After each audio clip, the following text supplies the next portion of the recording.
and we are looking forward to Saturday. It really is something to see, to be live at the Hall of Fame enshrinement, but it's also a great watch on TV. So let's meet the class of 2023, and we'll do so in the enshrinement order coming up on Saturday right here at the Pro Football Hall of Fame. The first speech will be by a Thomas, but it's Zach, not Joe, that will start. Many draft experts thought he was too small to play in the NFL, but at 5'11", the linebacker played 12 of his 13 seasons in Miami and was voted to 7 Pro Bowls. Ken Riley is finally here in his 35th year of eligibility, 15 years in the NFL, all with the Bengals. Mr. Bengal was converted from quarterback in college to cornerback in the NFL and ended up ranking 5th on the NFL's career interceptions list. Linebacker defensive end DeMarcus Ware seemed to be a lock to get in, and does in just his second try. He led the Cowboys in sacks for 8 seasons. He only played on one losing team in his career that also included a Super Bowl 50 victory with the Broncos. Joe Klecko played 11 of his 12 seasons with the Jets. He was part of the Jets' famous defensive line known as the New York Sack Exchange and was Defensive Player of the Year in 1981. Chuck Howley was the MVP of Super Bowl V, the only player from a losing team to be named MVP of the Super Bowl. It's taken the former Cowboy 45 tries to get a bronze bust. If you watched Darrelle Revis play, you knew he was Canton bound. The cornerback gets in on his first try. 11 NFL seasons, mostly with the Jets. So dominating that the phrase Revis Island was born, a fictitious place where wide receivers would get lost. Once you entered, you were not coming back. Former Cardinals and Chargers coach Don Coryell never won a Super Bowl, but now finally gets a bronze bust for the way he changed the game. Considered the father of the modern passing game, Air Coryell. Rondé Barber played 16 seasons, all with Tampa Bay.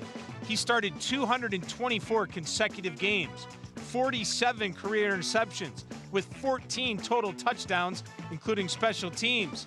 He's also the NFL's all-time leader in sacks for a cornerback. We started with the Thomas, now we end with the Thomas. This one is ours, saving the best for last. And if you're watching this, you already know why he's in on his first try. And we see that former Jets, multiple former Jets will be enshrined, so the game tonight makes sense, right?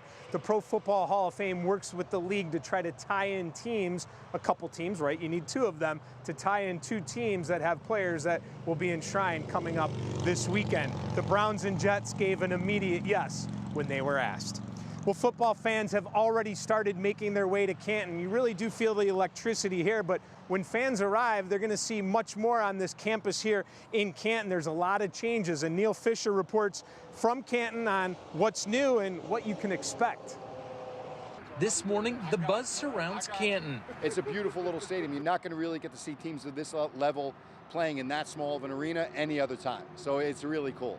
For most, the return to the Pro Football Hall of Fame will look different this year. We are a destination entertainment and sports space. For football fans like Mikey Hulkhands Grigori, who have visited Canton in the past, the new experiences are a welcome change. It's changed a lot in the last 15 years, actually, like the Ferris wheel and all the stuff and the hotel they're building. It's a great little city. While some fans get to see the players in action tonight, there's activities for all just steps away from Tom Benson Hall of Fame Stadium. Right across the street here, we've got 7 big screens. We've got rides. We're planning a big First Down festival to allow guests who can't get into the game still to partake and be a part of the environment. Really what we're creating is an asset that's just not a couple-hour visit to the museum and then you're moving on. It really is, what more can we add to the guest experience when they're here to make their visit much more enjoyable and a little bit longer too. And no matter which side of the ball you're on tonight, football has returned.